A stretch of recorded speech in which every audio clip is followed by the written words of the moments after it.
everybody. This is Debbie Lynn Toomey, Tufts Medical Center's Injury Prevention Coordinator. You're watching Aging Strong, which is a program sponsored by the Quincy Health Department. This particular program aims to empower older adults. Today's topic is on brain health. And I was just reading something before this program, and it's really interesting. Experts are saying that cognitive decline does not necessarily have to be a part of the aging process. So there's different things that we could do to help with our brain health and to help optimize it, even as we get older.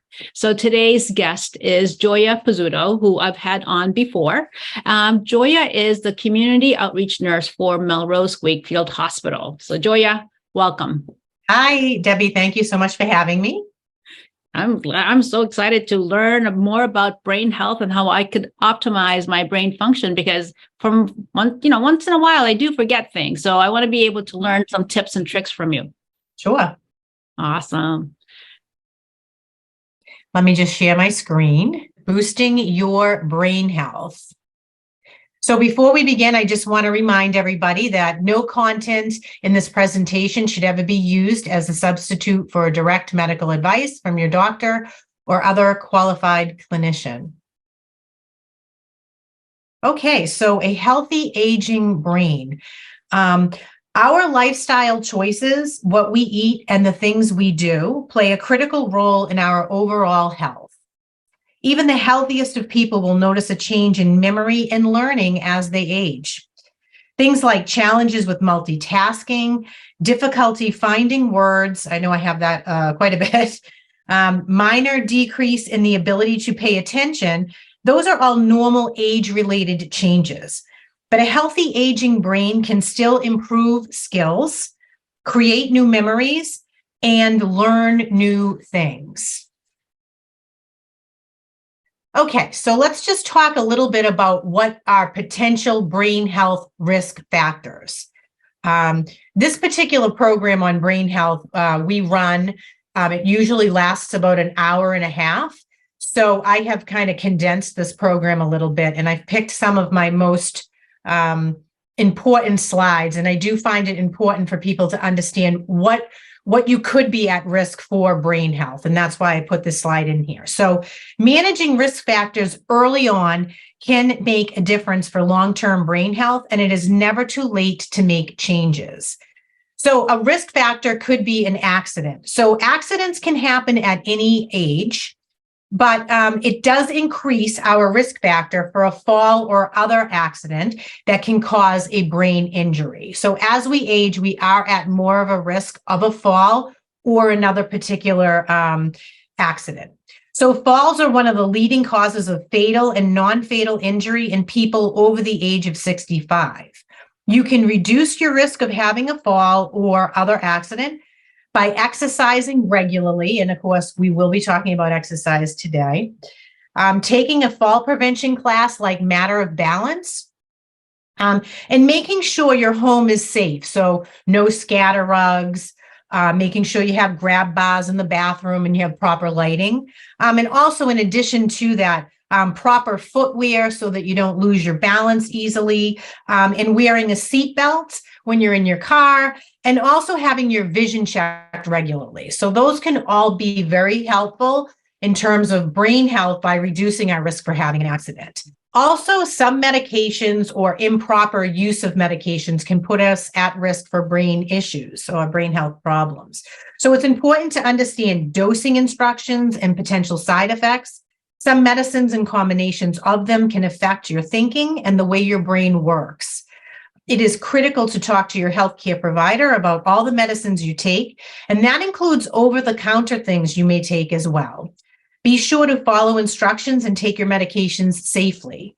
Also, remember that many medicines and alcohol do not mix, so that's an important thing to note as well. Next are genetic factors. So genetic factors are those that are passed down in our, or inherited from our parents, right? And we have no control over what is passed down in our genes. So anything passed down is kind of out of our control, but still puts us in a risk factor. Certain health conditions and we won't be discussing them in this program, but we do discuss some of the health conditions that can cause brain issues. Alcohol, consuming alcohol can affect the way your brain functions. It can impair communication among brain cells, can cause drowsiness, dizziness, fuzzy memory, slurred speech, can have long-term impact on memory, balance, coordination, and emotions, and even regulating your body temperature. So the same amount of alcohol can have a greater effect on an older person than on someone who is younger. So it's important to remember that alcohol does affect our brains. Also smoking. So the smoking affects your heart, your lungs, your brain. So quitting smoking at any age lowers your risk for a heart attack, stroke, and lung disease. And there are free resources available to help you quit smoking. You can visit smokefree.gov with lots of wonderful information on there. Also having sleep problems. So we actually did do a program on insomnia for Debbie, and we will talk a little bit about sleep today. But sleep issues, sleep difficulties can affect brain health, leading to injuries, cardiovascular issues, and memory problems. Things like sleep apnea, narcolepsy, restless leg syndrome, and insomnia are all issues with sleep. And taking our Sleepless in New England class is a great way to learn how to avoid sleep difficulties. And also a poor diet. And of course, we're going to talk about diet today as well. Okay, so before we begin with tips for healthy lifestyle and healthy brain, protecting your brain health means making choices today that can help prevent stroke, heart disease, high blood pressure, diabetes, and other health conditions that can greatly impact your brain's health.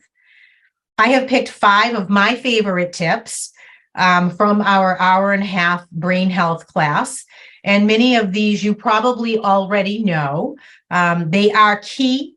The key to really overall health is turning these tips into daily habits. So that's really the key for overall health and wellness, is to really be utilizing some of these tips on a daily basis, or as often as you can. So the first one is obviously eating healthy. So I like to think of the brain as a race car, right? And your race car needs high octane fuel to run appropriately. If you put in bad fuel, it's going to not run good. It's going to ping. It's going to slow. It's going to make all kinds of funny gurgling noises and so on and so forth. Well, our bodies are exactly the same.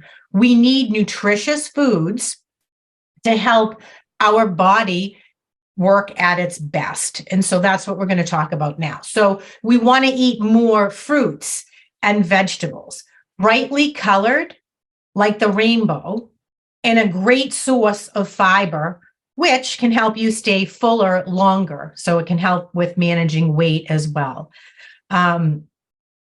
Things like kale, spinach, leafy greens, peppers, Brussels sprouts, alfalfa, sweet potatoes, plums, blueberries, blackberries, strawberries, pomegranates, and cherries. Those are all wonderful choices. We also want to eat lean, skinless poultry and fish.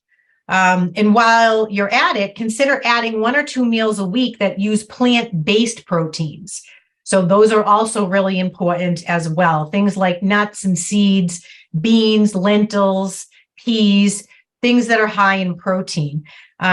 Fish, cold water, fatty fish such as salmon, mackerel, tuna, they all contain amounts of omega-3s, and if possible, buy fresh caught versus farm raised. Low or non-fat dairy products like whole grain breads and cereals, cracked wheat, oatmeal, whole grain brown rice. Those are all great choices. Nuts and seeds and legumes, high in vitamin E and contain healthy fat. Things like quinoa, almonds, walnuts, pecans, sesame seeds, sunflower seeds, flax seeds, pumpkin seeds, and lentils. Those are all wonderful to eat, but we have to remember that they can sometimes be high in fat. So we always want to eat the correct serving size. So just because almonds are healthy, we don't want to eat a whole bag of them, right? We want to just eat the serving size, which is surprisingly a small amount. You can spice up your meals using things like saffron, turmeric, rosemary, sage, nutmeg, oregano. These spices have great antioxidants and anti-inflammatory properties. Plus, they help decrease our use of salt. So another really great way to help with brain health and overall body health. All of these foods are rich in antioxidants and nutrients for the brain. Choose foods that won't spike your blood glucose, your sugar levels. They help, and that will also help prevent type 2 diabetes and stabilize your energy levels. Like non-starchy vegetables, berries are fabulous treats and they're low on the glycemic index. Also, cherries, grapefruit, plums, peaches, tangerines. And also, you want to make sure that you control your portion sizes. So it's really important that if you are eating packaged foods, you look at what a serving size is and that you know what a serving size is. And also be sure to be drinking adequate amounts of fluid. And my fluid of choice is water. So I always have a container around to drink or sip on throughout the day. We want to make sure that we eat less things like saturated and trans fats, salts and sodium, red meat. And if you do eat red meat, compare your labels and select those that are leaner cuts. Watch out on the sweets and sugary treats and sugar sweetened beverages. So a great resource for eating healthy is linked at the bottom of the screen. It's www.myplate.gov. They have, that website has a whole bunch of information on what healthy eating looks like and how you can fill your plate with nutritious food. Okay, tip number 2 is regular exercise. So being physically active helps protect the brain from cognitive decline and atrophy. So there isn't any program that I run education-based that does not mention nutrition and exercise, because both of those are extremely important for health and wellness. So exercise can help reduce your blood pressure, help your risk, reduce your risk of high heart disease, stroke, and type 2 diabetes. And the benefits of regular physical activity go well beyond what is listed on this screen. It can improve, connection among your brain cells, promote strong bone and muscles and joint development, condition your heart and lungs, build overall strength and endurance, improve flexibility and balance, help you prevent a fall, boost your mood, increase your energy, relieve stress, help you with sleep, and increase your chances of living longer. So exercise is so important, but it's also important to make sure that you check with your doctor before you start an exercise program, because each one of us is in a different area in terms of where we are at for exercising. So you may say, well, what can I do for physical activity? And things like aerobic, muscle strengthening, and then adding in some form of a fall prevention program as well is important. So aerobic activity, you might have heard it as being cardio. It is suggested that you work up to 150 minutes a week of moderate level aerobic activity. And I really emphasize the work up to. So if you're not exercising now, but you want to, you're going to work up to that. So we work up slowly so that we don't end up becoming really sore from exercise or, overdoing. And so once we've worked up to that 150 minutes a week, think of it as this: it's literally 21 minutes a day. Certainly all of us can find 21 minutes in a day to add in physical activity. And then muscle strengthening, excuse me, work your way up slowly. Okay. So we don't want to immediately go and lift, 30-pound dumbbells if we're not there yet. So muscle strengthening should be done at least 2 days per week. You can use weights like dumbbells or barbells, resistance bands. You can use your own body weight or strength training equipment at a gym. You want to include all major muscle groups like your hips, your legs, your back, your chest, your stomach, your shoulders, and your arms. And you want to include exercises that are shown to reduce falls. So that is really important. Excuse me.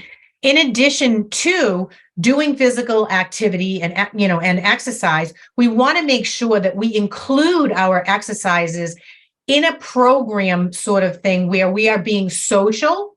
And also, there's some educational component to it. So we are learning new things. And that's important for that brain health aspect. So when we're around other people in a group, whether we do, maybe an aerobics class or something like that, being social is a very important part of helping with brain health. Okay. And we talk a lot about that in the hour-and-a-half program. We won't be really talking much about it today, but being social is very important. Okay. So number 3 is exercising your brain. So this is important too. So when you learn new things, when you engage your brain, like picking up a hobby or just trying something you've never done before, you are exercising your brain. The importance of keeping your brain active goes a bit beyond doing the same thing over and over again. We want to challenge our brain. Our brain wants to be challenged. So take a class, learn a new language, or learn to play a musical instrument. So some suggestions I've put up here is crossword puzzles, Sudoku, and word jumble puzzles, chess and checkers, Scrabble and other challenging board games, jigsaw puzzles, card games such as bridge or poker, online digital games, giving the calculator a rest and doing some simple math problems in your head, and really making that like an activity you do every day. Read books and magazines, take a class or join a club, find ways to be socially active. So that is very important. And doing mentally stimulating activities. And remember, you're never too old to learn something new. So don't ever stop learning. I have a friend of mine who, now he's 97 now, but during the pandemic, he was 95, and he took up playing the ukulele and ordered a ukulele online and learned how to play it via YouTube, and then joined a Zoom group.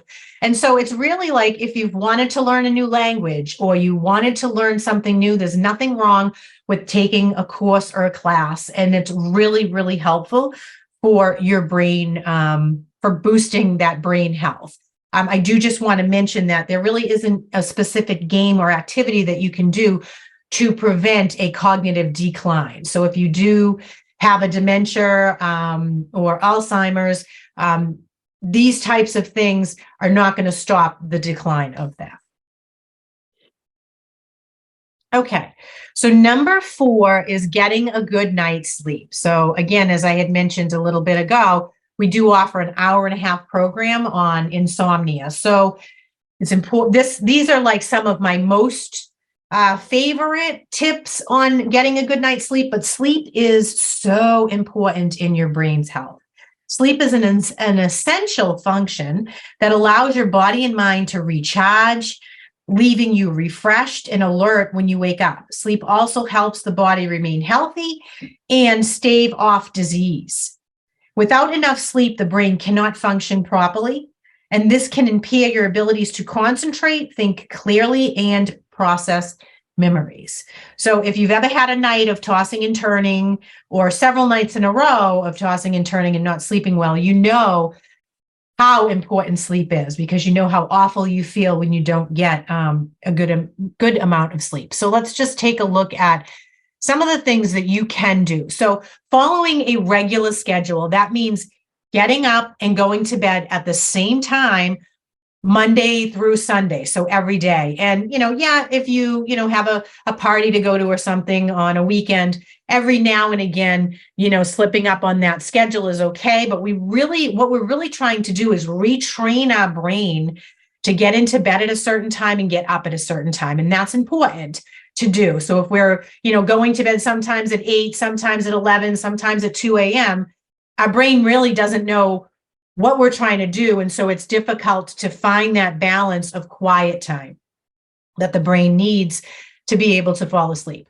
Avoid napping in the late afternoon or early evening. So, if you, watching the news or something and you sit down and you nod off at 6 o'clock at night and you sleep for an hour, the chances of you going to bed at 9 o'clock are probably slim. So it's important to try to avoid napping late afternoon, early evening. Develop a bedtime routine and stick to it.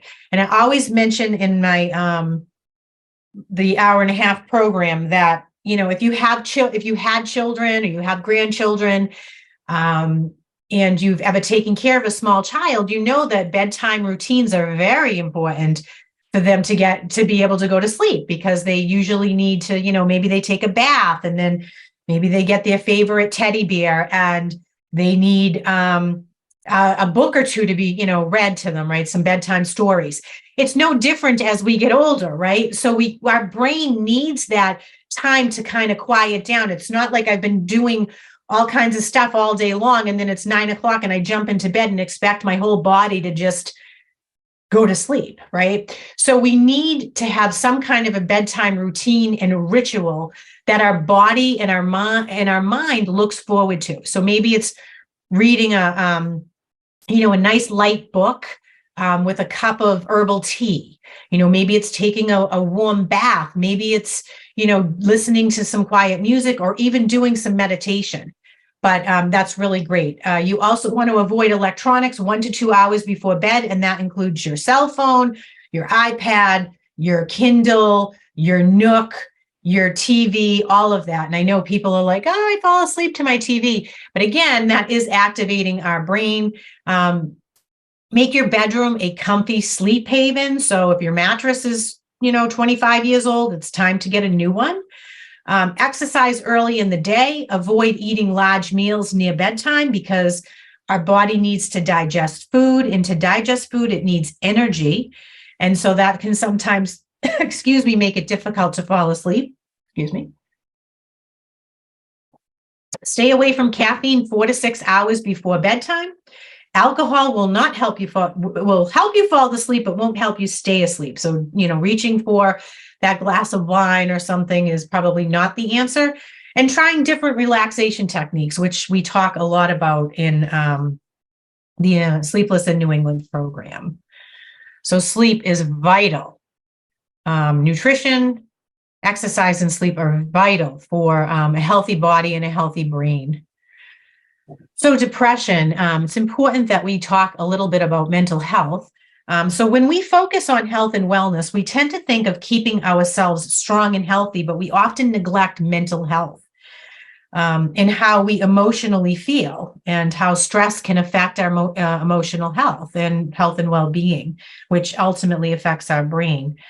Depression is not a normal part of aging. I know many older adults think that depression is part of a normal aging process, but it is not. If we think about the last 4 tips I just mentioned, we can see how depression would affect those and thereby affect our brain health.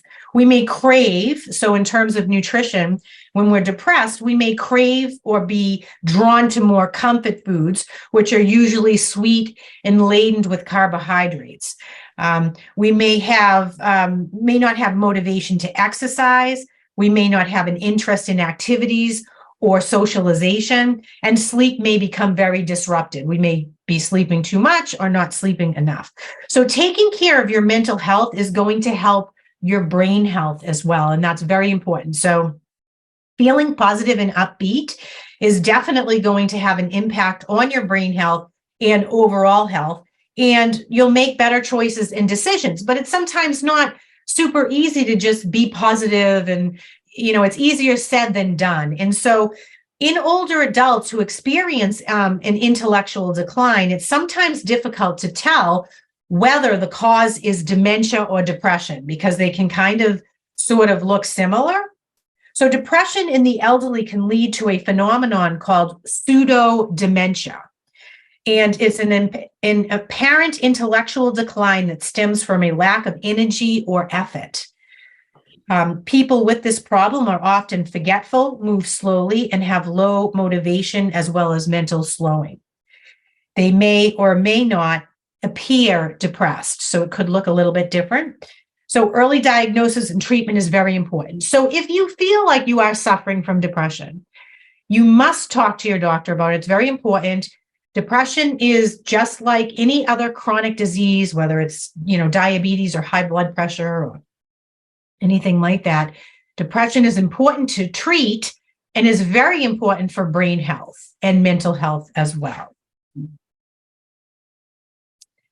And there's tons of different treatments that can be done for depression. So talking to your doctor can help you, or if you know somebody who's depressed, having a conversation with them and getting them some help is very important. So how can we put things all together? Because this was, quite a bit of information. And how do we start by, keeping a healthy, healthy brain? But it isn't just our brain health we want to focus on, it's our overall body health. So pick 2 of the 5 items that I just mentioned from this presentation and try them out for 2 weeks and see how they work. How do you like playing different mental challenging games, or being more social, or trying some exercise and activities? Tell family and friends so they can support you in your wellness journey. So that's important. And also, this brain health, it isn't just for people as we age, it's just across the spectrum in terms of ages, right? We should all be taking care of our health and wellness so that we have a healthy brain, we have a healthy heart, we have healthy lungs, right? So it's important for everybody of all ages. Take small steps, such as a 10-minute walk with a friend a few times a week, adding a serving of vegetables and fruit each day, making an appointment to see your doctor to talk about some of this information or other concerns that you may have, or sign up for a class at your local community center or adult ed community center. Set a goal, write it down, mark a date, and begin. So wellness journey is not starting here and ending here. We do it throughout. We keep ourselves well throughout the spectrum of our lives. So it's important to remember that starting today is very important. So with that said, that is the end of the presentation. Wow. Joya, thank you so much for all that information. And I was jotting down some questions to ask you. Now, somebody asked me a few weeks ago, they were just asking, is there any difference between forgetfulness and also dementia? I mean, if you're getting to be more and more forgetful as you get older, I guess the question was, does that mean you're going to have dementia, or does that mean you have dementia? So forgetting someone's name or forgetting something like a word during a conversation is usually quite common for a lot of people as they age. Usually what happens is you forget it, and then a little while later you remember, right? So you might not, you might be having a conversation and, forget to be, the location of the place that you were telling the person about, but then, oops, it comes to your mind. If you're starting to show cognitive decline, you may not be able to find that information. Cognitive decline may show up as an increased reliance on other people for help. It might show up with problems taking care of monthly bills. For example, like for me, I like occasionally might forget to pay a bill because, I'm so busy doing other things. And that's normal, right? Occasionally. But when it becomes an issue with really being able to be organized enough to write out your bills on a regular basis and just constantly forgetting those things, that can be a sign of cognitive decline. Mm-hmm. Yeah. Thank you. Another one would be like putting items in strange places. That often sometimes happens. And then, so for many of us, like I swear I lose my car keys on a daily basis. Like I come in the door, I put them down in a different spot, and then I have to retrace my steps. So it's okay if we forget where we placed something, but we're usually typically able to retrace our steps. For somebody who's having cognitive decline, they're not able to retrace the steps, and the item may be found in some very peculiar spot, like in the refrigerator or in a cabinet, like keys, it might be found in a peculiar spot. Yeah. Yeah. Thank you for explaining that. I mean, yeah, sometimes forgetfulness can happen because you have so much on your mind and you're multitasking, right? I remember being a bedside nurse many years ago. I'd misplace my stethoscope. So I would borrow another nurse's stethoscope. By the end of the shift, I have 3 stethoscopes around my neck. Like, okay, oh my gosh, what is this? So Yeah. it could be just a matter of just having so much on your mind that you just are mindless about where Yes. you place things. Yeah. Yep. So stress can definitely affect, and stress can definitely affect your brain health, and it can show up like that, like forgetting things, forgetting to pick up something or doing something because you're constantly thinking about other stuff. If you've got a lot going on, it can definitely look like that for sure. Yeah, definitely. Now, you mentioned a few times, and I think you even emphasized how important socialization is to Mhm. brain health. Can you speak a little bit more about that? Yeah. So oftentimes when we see cognitive decline, we may see a person removing themselves from hobbies or removing themselves from social situations.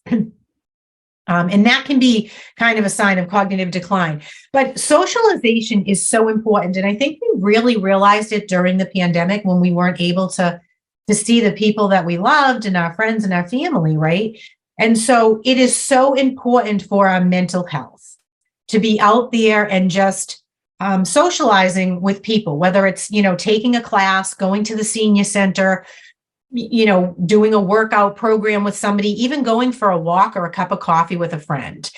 It helps reduce stress. So when you're around other people or a one-on-one with a friend and you can talk to somebody about maybe some stuff that's going on, that's like becomes half a problem, right? When you share something with somebody. And so those are really important things. Like socialization is very important for brain health based on the fact that it helps us relieve stress. It brings us joy. And it helps us maintain different sorts of activities so that we aren't alone or feel isolated.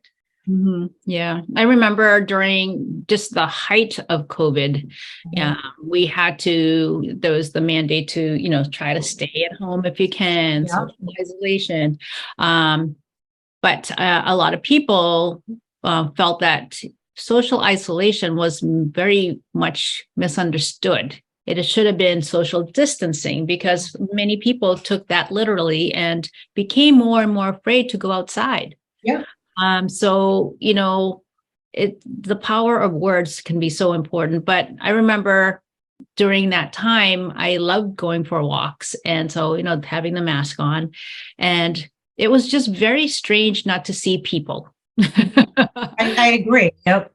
And the moment I would see somebody just off from a distance, I'm like, okay, good. I just felt that sense of like, even though that person didn't see me, I didn't know that person, I just saw another human being. It just made me feel, okay, good. Because it was just so eerie not seeing anybody. Very. And that is true. Like many people were afraid to even social distance, and so I know because I work in the community and primarily with seniors in the community, I know that the Zoom calls that we created were so important for them because many people didn't have other people checking in on them. And so they relied on like Meals on Wheels when they got the meal dropped off, which during COVID, that the meals were being left like in the lobby of buildings or out at the door.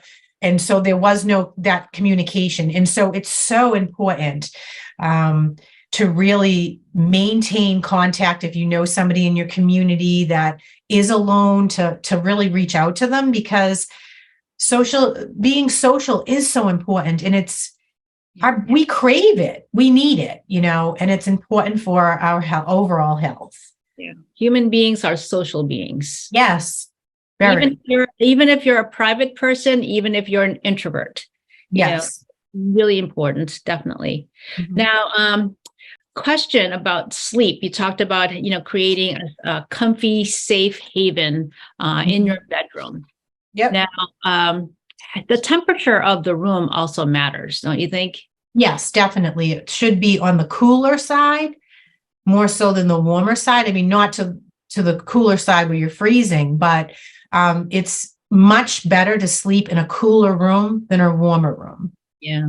And I loved how you gave us an example of, if people out there had children or have children, and how you had to kind of create a bedtime ritual to help train that child that it's okay, it's time to transition from play to now sleep. And there's different things to do. You can't just say, okay, time to go to sleep. Yep. Yeah. And we forget that as adults. We think that, okay, it's 10 o'clock. I feel somewhat tired, but you've been like actively going all day and you just literally are now ready to sit down. And you hop into bed and then you sit there eyes wide open because your body and your brain are still, running. And so it's important that we do come up with a routine, a quiet routine where we allow our brain and body time to just exhale, right? Just relax. And whatever that looks like, it could be meditation, listening to some soothing music, classical music, or like spa music, or the sound of, I know there's like those sound machines and stuff, like just giving your mind and body time to relax is so important, rather than forcing yourself to get into bed and immediately go to sleep, because that doesn't work for many people. Mm-hmm. Yeah. And some people call that sleep hygiene. Yes. Yep. A nice sleep hygiene so that you're able to kind of like leave one part of the day behind, and then you're opening it up to the next. So again, the transition, very important. Yeah. Now exercising the body and the brain. Mm-hmm. I love how you said, when you exercise your body, it does help the brain, and how there are also brain exercises out there. Mm-hmm. Can you speak a little bit more about how, when we are exercising our body, how that connects to the health of our brain? Sure. So exercise releases endorphins in our brain. Feel good endorphins, right? That change our mood, that make us feel good. I mean, that's what they're really called, feel good endorphins. And it's important when we have that, that's why that changes how we feel when we exercise. And that's why it's so important for brain health. Mm-hmm. Yeah. Any type of exercise, any type of movement. Have to be anytime. I mean, you could be out gardening.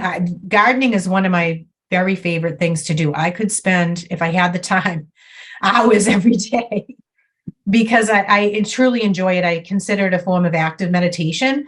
But just walking around my yard, doing, picking weeds or mowing the lawn or whatever, I am getting physical activity in. And I'm getting my steps in because I wear a Fitbit, and I like to get 10,000 or more steps a day.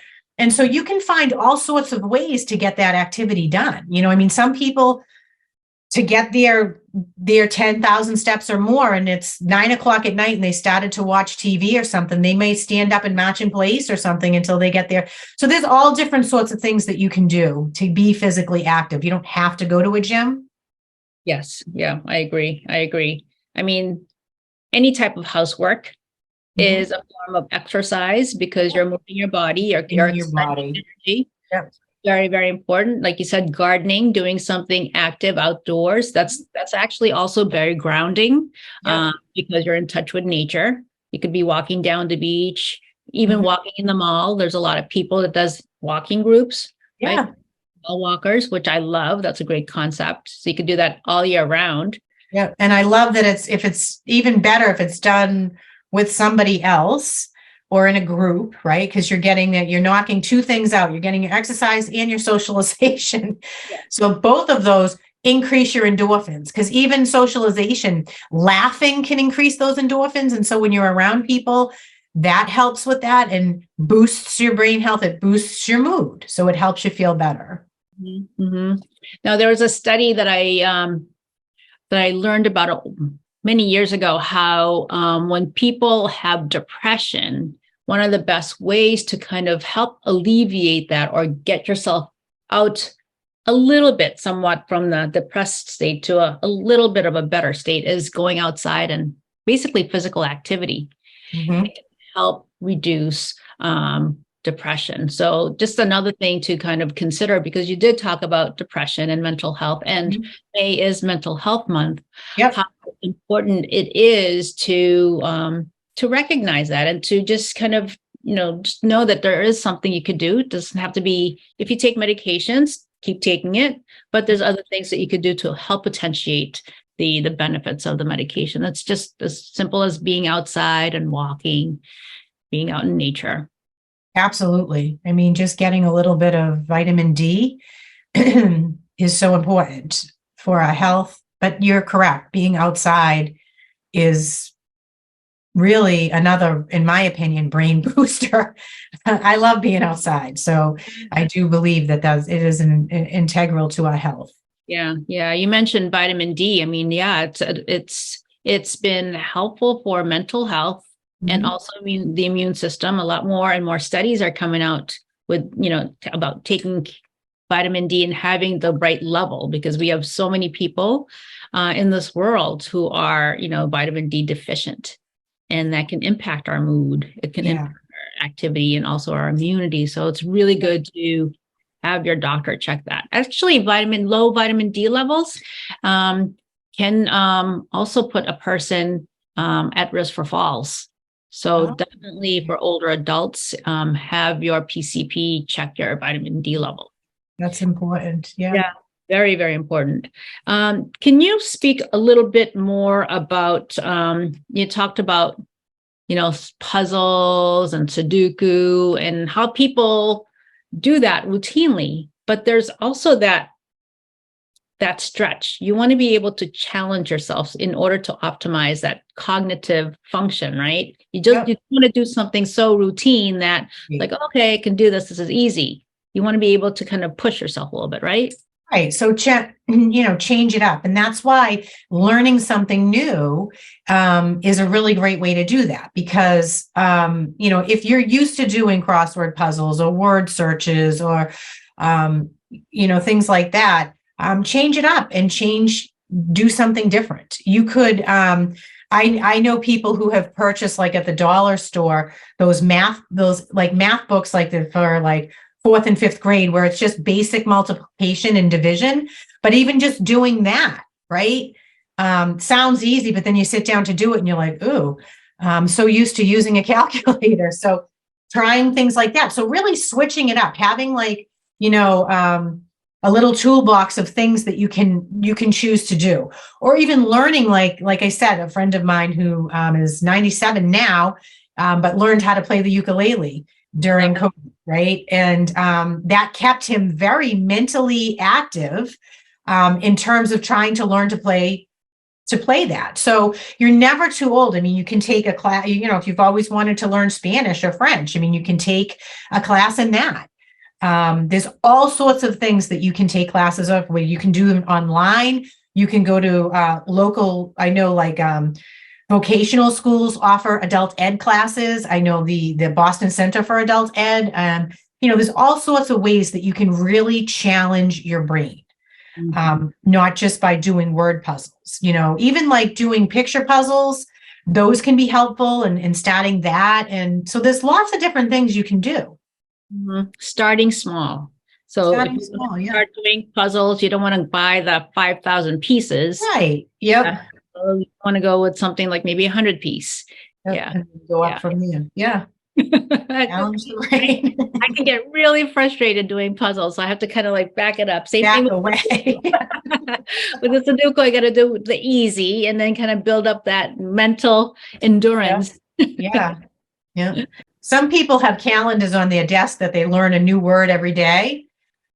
That's kind of neat too. Like a word you've never heard of. Like you'd be like, what? Why would I ever even use that word? But it's interesting. So, there's lots of ways that you can challenge your brain, and you should be doing that daily. You should be doing things so that you don't become sedentary. Just like we want to exercise physical activity, at least 5 days a week. Again, it doesn't have to be running the marathon, it's whatever works for you, but really just, motion is lotion. So it's like the more activity we do, the more stimulation we get for our bodies, the healthier we become. The same thing with the brain, adding in some, activity that helps the brain do what it wants to do. It loves challenges. It wants to be challenged. And so doing that is a great way to keep your brain healthy. Love it. I love it.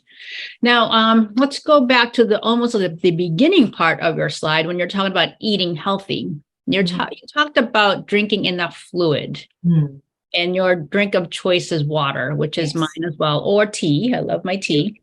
Um, can you talk a little bit more about how dehydration can impact the brain? Sure. So dehydration for the body overall, I mean, it can impact even the way we sleep. So dehydration overall can cause fatigue. It can cause us to feel dizzy, get a headache, foggy sensation, like just confusion or anything like that. So our body needs fluid. Again, like I had said, water is my fluid of choice. And I actually do it. I have my phone set to ring every 30 minutes. I shut it off for this call, but so that I always have my canteen of water.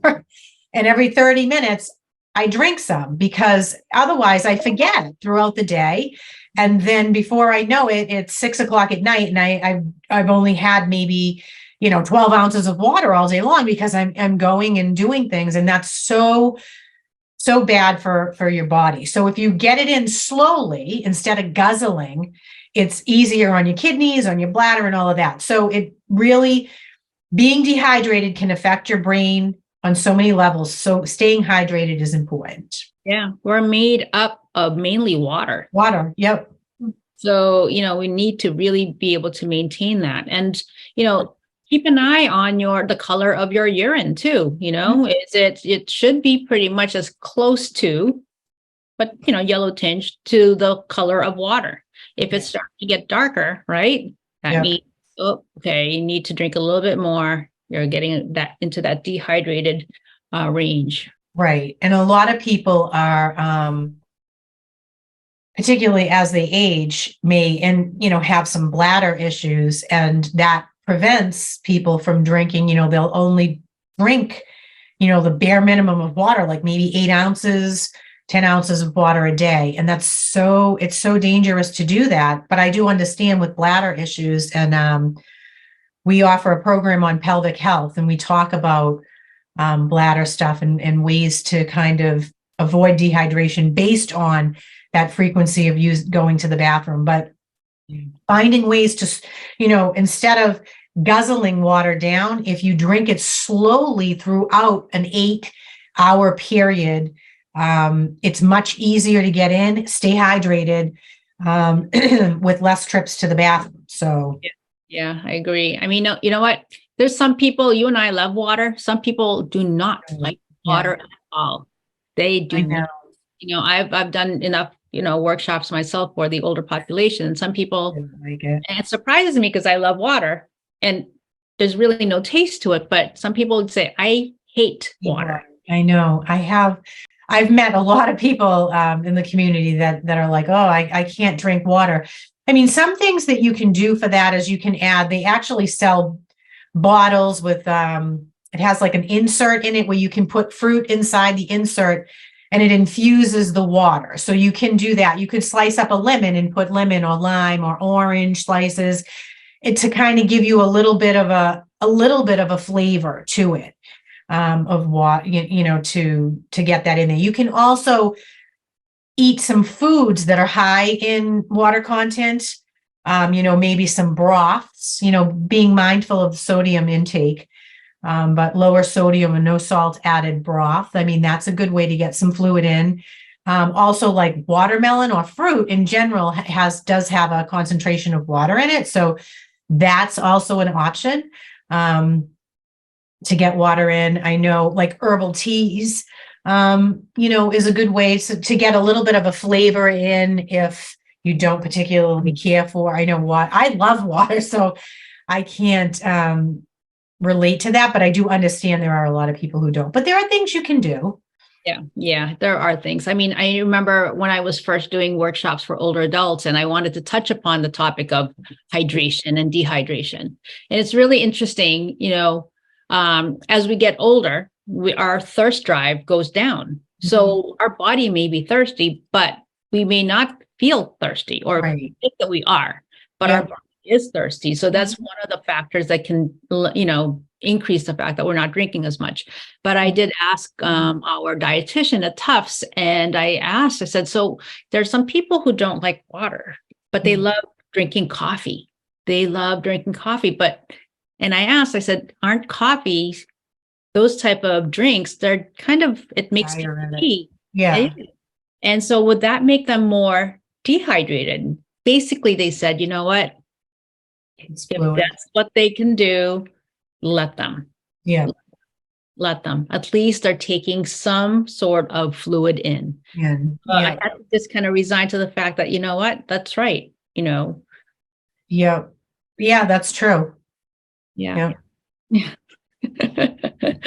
So, let's see, we're about 5 minutes before the end of the program. So what are some other, if you can give us a little bit more of what you would share in your an hour and a half program? Is there any other information that you might want to leave us with, so that way we can feel like we got a lot from you? I know you did cover a lot, but was there any other type of information that you think would be pertinent for the group, for the people who are watching, to know about as far as brain health?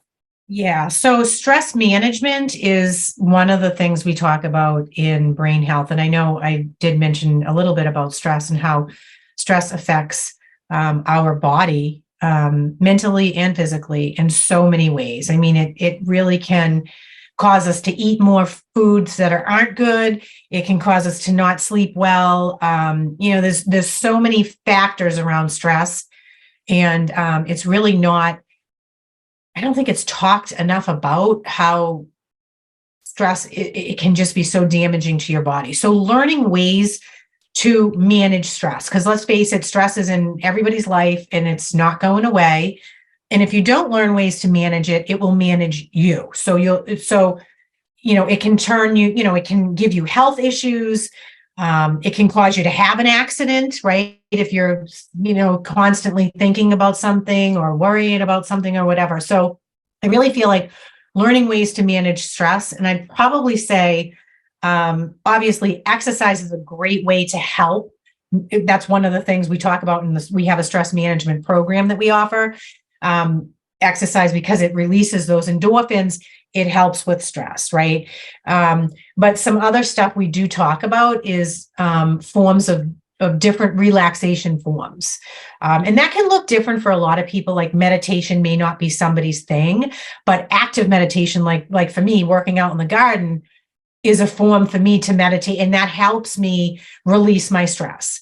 So sometimes just being out in nature or doing something that you really, really enjoy, something that brings you joy, can help ease your stress and help you manage it better. Mm-hmm. So, but I do enjoy meditating, and I suggest that people try at least 5 minutes a day of just quietly sitting, whether you listen to a meditation, a guided meditation, which is what I prefer, guided meditations, just soothing music or whatever, and just breathing in and out naturally. There's no special way to sit. There's no special technique that you have to do. You just sit quietly. And every time your brain wanders on to something that you have to do, go pick up a loaf of bread, don't forget to, do this or that, and you start wandering, when you notice your brain wanders, just bring it back to your breath. The brain is always going to want to wander. So just simply that, and not judging it. So, just deep breathing, belly breathing, things like that. So I do feel that stress management is very important for brain health and overall body health. So it's important. Definitely, because it can impact, like you said, what you put in your mouth, mm-hmm. how you act, all of it. Yeah, it can impact your sleep.